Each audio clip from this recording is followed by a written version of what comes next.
आदमी ने बस नोट को मरोड़कर चाय में डाल दिया, लेकिन जब उसने नोट को बाहर निकाला तो पाया कि नया नोट बिल्कुल पुराने नोट जैसा दिख रहा था। यह तरीका काम करता देख उसने सारे नोट चाय में डाल दिए, क्योंकि ये सारे नोट नकली थे जो उन्होंने अभी अभी छापे थे। मुझे विश्वास है कि जिन्होंने वुशवंग देखा है वे जानते हैं कि पुराने नोटों के मुकाबले नए नोटों की तुलना में नकली नोट असली लगना ज्यादा आसान है। इसलिए उन्होंने नोटों को चाय में पूरी तरह भिगोने के बाद सबको कपड़े की रस्सी पर टांग दिया और फिर हेयर ड्रायर से अच्छी तरह सुखाया। इस बैच के नकली नोट काम करते हैं या नहीं, यह जांचने के लिए दोनों भाई तुरंत रेलवे स्टेशन की छोटी दुकान पर गए और आजमाने का मन बनाया। जैसे ही मालिक ने नोट लिया और 2 बार खींचा, उसकी आंखों में गुस्सा आ गया और उसने तुरंत उसका हाथ पकड़ लिया। बड़े भाई ने कुछ गड़बड़ महसूस की और तुरंत मदद के लिए आगे बढ़ा और पूरी ताकत लगाकर छोटे भाई को भीड़ से बाहर खींच लिया। लेकिन मालिक ने उन्हें बिल्कुल छोड़ना नहीं चाहा। अपना स्टॉल भी छोड़ दिया और लोगों को बुला लिया ताकि दोनों भाइयों को पकड़कर थाने ले जाएं। मजबूरी में दोनों को पागलों की तरह भागना पड़ा। कुछ किलोमीटर दौड़ने के बाद ही वे पीछा करने वालों से बच पाए। उन्हें बिल्कुल भी उम्मीद नहीं थी कि इतनी मेहनत से बनाए गए नकली नोट काम नहीं करेंगे, लेकिन दोनों भाइयों ने हार नहीं मानी। घर लौटकर दाशान नोट लेकर गहराई से सोचने लगा। वह समझ नहीं पा रहा था कि इतनी असली दिखने वाली मुद्रा को मालिक ने कैसे पहचान लिया। इसलिए उसने एक नकली नोट को 2 असली नोटों के बीच मिला दिया और छोटे भाई से आंखें बंद करके नकली नोट निकालने को कहा। सोचा भी नहीं था कि छोटे भाई ने झटपट नकली नोट निकाल लिया। असली कारण कागज में था। असली नोट एक विशेष प्रकार के कॉटन पल्प पेपर से बने होते हैं, जबकि उन्होंने नकली नोट बनाने के लिए वुड पल्प पेपर का उपयोग किया था। दोनों कागजों में न केवल स्पर्श में अंतर था, बल्कि ध्वनि में भी बड़ा अंतर था। यही कारण था कि दुकान के मालिक ने नकली नोट को तुरंत पहचान लिया। असली नोट के समान कॉटन पल्प पेपर खोजने के लिए दोनों भाई तुरंत गली गली घूमे और एक विस्तृत खोज शुरू की, लेकिन उन्हें ऐसा कोई कागज नहीं मिला जो कॉटन पल्प पेपर जैसा हो। लेकिन जब दोनों निराश होने लगे तो दाशान ने अचानक एक पत्रिका के कागज को देखा जो कॉटन पल्प पेपर जैसा था, लेकिन बहुत पतला था। अगले ही पल दाशान ने 2 कागजों को एक साथ जोड़ दिया, जिससे वह असली नोट के स्पर्श जैसा हो गया। यह महसूस करते हुए कि यह कागज काम कर सकता है, दोनों भाई तुरंत काम पर लग गए। हालांकि नकली नोट बनाना आसान नहीं था। उच्च गुणवत्ता वाले नकली नोट बनाने के लिए न केवल सही कागज की आवश्यकता होती है, बल्कि नोट पर हर डिजाइन को हाथ से खींचना भी पड़ता है। असली नोट बनाने में अक्सर माइक्रो प्रिंटिंग तकनीक का उपयोग होता है, जिसमें अक्षर या डिजाइन लगभग नग्न आंखों से नहीं देखे जा सकते। आमतौर पर उन्हें देखने के लिए आवर्धक कांच की आवश्यकता होती है। इसलिए नकली नोट बनाने के लिए पहले हाथ से नोट का प्रारूप तैयार करना पड़ता है। अच्छी बात यह थी कि यह काम चित्रकला में बेहद प्रतिभाशाली दाशान के लिए बिल्कुल भी मुश्किल नहीं था। उसने बिना कुछ कहे नोट के विवरण का अध्ययन किया और सावधानी पूर्वक डिजाइन का अवलोकन किया। 1 सप्ताह की मेहनत के बाद उसने नोट के दोनों पक्षों के सभी डिजाइन तैयार कर लिए। इसके बाद असली नोट के अनुपात के अनुसार डिजाइन को छोटा करके उकेरा गया। डिजाइन को और अधिक वास्तविक बनाने के लिए दाशान ने उस पर एक रासायनिक एजेंट लगाया और फिर नोट को ओवन में बार-बार बेक किया। इस तरह नोट का टेम्पलेट तैयार हो गया। इसके बाद उन्होंने छोटे मूल्य के नोट से सुरक्षा धागा हटाया और उसे तैयार नकली नोट में डाल दिया। असल में सुरक्षा धागे अक्सर सामान्य होते हैं। मूल्य बदलने पर रुपए का सुरक्षा धागा आसानी से 5 का बन सकता है, 100 रुपए का सुरक्षा धागा। ये सब करने के बाद उन्होंने नोट पर पानी की एक परत लगाई, जिससे नोट को सैंडविच संरचना में बदल दिया। लेकिन जल्द ही उन्हें एक नई समस्या का सामना करना पड़ा। वह यह कि नोट पर अंक कोण के अनुसार रंग बदलते थे। सौभाग्य से इस समय दाशान के पास एक अच्छा विचार आया। उसने धातु के पेंट और स्याही को मिलाया और परिणाम स्वरूप प्रभाव बहुत बेहतर हो गया। फिर दाशान ने तैयार नोट पर वार्निश की एक परत लगाई, जिससे खींचने पर वह असली नोट की तरह खनकने लगा। इसके बाद दोनों भाइयों ने फिर से चाय का उपयोग करके तैयार नकली नोट को पुराने नोट में बदल दिया। हेयर ड्रायर से सुखाने के बाद एक दीवार पर ताजा नकली नोट तैयार हो गए। इस बार के प्रयास के परिणाम को सत्यापित करने के लिए वे दोपहर के विश्राम के समय बाजार गए, यह देखने के लिए कि उन्नत नकली नोट काम करते हैं या नहीं। पकड़े जाने पर भागने में आसानी के लिए छोटे भाई ने बड़े भाई की बांह पकड़ रखी थी। जैसे ही बड़े भाई ने नकली नोट आगे बढ़ाया, उसका दिल जोर जोर से धड़कने लगा। लेकिन अगले ही पल मालिक ने एक बोतल पेय दे दी और उन्होंने नकली नोट को असली नोट की तरह खर्च कर दिया।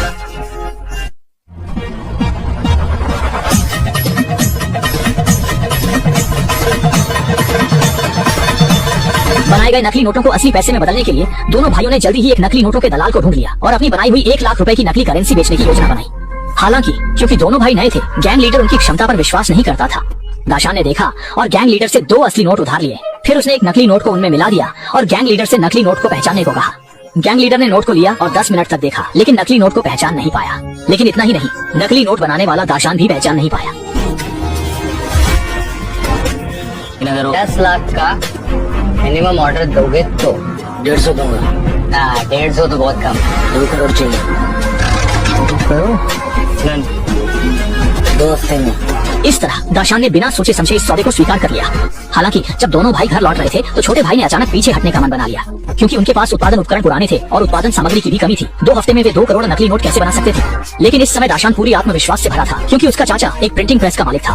वह तुरंत अपने चाचा के पास गया और उसे शामिल होने के लिए कहा, लेकिन चाचा ने पहले ही दाशान की चालाकी को देख लिया था। शुरू में चाचा दाशान को गैर कानूनी काम करने से रोकना चाहते थे, लेकिन अगले ही पल दाशान के नकली नोट ने उन्हें गहराई से आकर्षित कर लिया। उन्हें विश्वास नहीं हुआ कि दाशान के नकली नोट इतने असली लग रहे थे।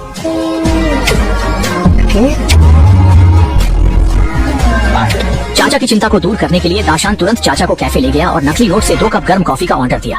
शुरू में चाचा डर से कांप रहे थे, लेकिन जब बिल चुकाने का समय आया तो वेटर ने आकर उन्हें चेंज दिया।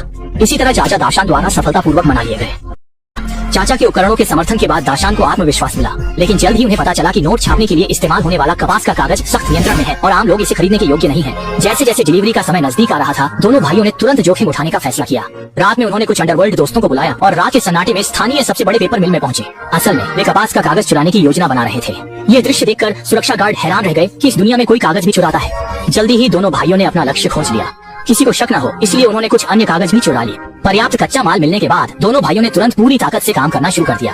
कुछ प्रिंटिंग मशीनें पूरी तरह चालू कर दी और रातों रात 2 करोड़ नकली नोट बना डाले। अगले दिन सुबह सुबह वे गैंग लीडर के पास गए और सौदा पूरा किया। नाम क्या है तुम्हारा? आर्टिस्ट। और पैसा लगेगा? जैसे जैसे उनके द्वारा बनाए गए नकली नोटों की संख्या बढ़ती गई, दोनों गरीब लड़के जल्द ही जीवन की ऊंचाइयों पर पहुंच गए। काले दिल वाला प्रिंटिंग प्रेस रातों रात नकली नोट छाप रहा था, लेकिन अचानक एक पुलिस कार ने वहां दस्तक दी। पुलिस कार को फैक्ट्री के दरवाजे पर रुकते देख चाचा ने जल्दी से भतीजे को मशीन बंद करने के लिए कहा, लेकिन दाशान ने इसे मना कर दिया क्योंकि अब मशीन बंद करना उनके शक को और बढ़ा सकता था और इस बैच के नकली नोट कुछ ही मिनटों में तैयार होने वाले थे। अब उन्हें सबसे पहले पुलिस को जितना हो सके उतना रोकना था। कोई चारा न देखकर चाचा जल्दी से दरवाजे पर गए और उन्हें अंदर चाय पीने का नाटक करते हुए आमंत्रित किया, लेकिन लीड करने वाली महिला पुलिस ने उनकी बात नहीं सुनी और सीधे फैक्ट्री के दरवाजे खोलने का आदेश दिया ताकि वे उनके उपकरणों की जांच कर सके। अगर दरवाजा नहीं खोला गया तो वे जबरदस्ती दरवाजा तोड़ देंगे। जैसे ही शटर दरवाजा धीरे धीरे खुलने लगा, दोनों भाई डर के मारे फैक्ट्री में बने नकली नोटों को समेटने लगे। सौभाग्य से जब महिला पुलिस फैक्ट्री में दाखिल हुई तब तक दोनों भाई नकली नोटों के साथ एक छोटे कमरे में छिप चुके थे। लेकिन इस समय सतर्क महिला पुलिस ने अचानक देखा कि कचरे के डिब्बे में कुछ नकली नोटों के कागज हैं। जैसे ही महिला पुलिस को यह राज पता चलने वाला था, दाशान चुपके से कमरे से बाहर निकला और एक रिंच लेकर महिला पुलिस की ओर बढ़ा। जैसे ही वह महिला पुलिस पर पीछे से हमला करने वाला था, महिला पुलिस का फोन अचानक बज उठा। इसलिए दाशान को पास के कोने में छिपना पड़ा। हेलो। असल में यह पुलिस प्रमुख का फोन था और अपने वरिष्ठ के आदेश का सामना करते हुए महिला पुलिस ने स्वाभाविक रूप से उसे अनसुना नहीं किया। सोचा नहीं था कि इसी वजह से चाचा भतीजे तीनों किसी तरह एक बड़ी मुसीबत से बच गए। पुलिस की बाधा के बिना दोनों भाइयों का व्यापार भी तेजी से बढ़ने लगा। उन्हें लगा था कि वे इसी तकनीक के सहारे जीवन की ऊंचाइयों तक पहुंच जाएंगे, लेकिन जल्द ही एक गैंग ने उन पर ध्यान दिया और सीधे बलपूर्वक गोदाम की चाबी छीन ली ताकि गोदाम में रखे नकली नोट किसी और के हाथ न लगे। दाशान ने रात के सन्नाटे में गोदाम में घुसपैठ की। रक्षकों को हटाने के बाद उन्होंने सीधे इन छपे हुए नकली नोटों पर पेट्रोल डाल दिया और सारे नकली नोटों को पूरी तरह राख कर दिया। इस प्रकार फिल्म समाप्त होती है।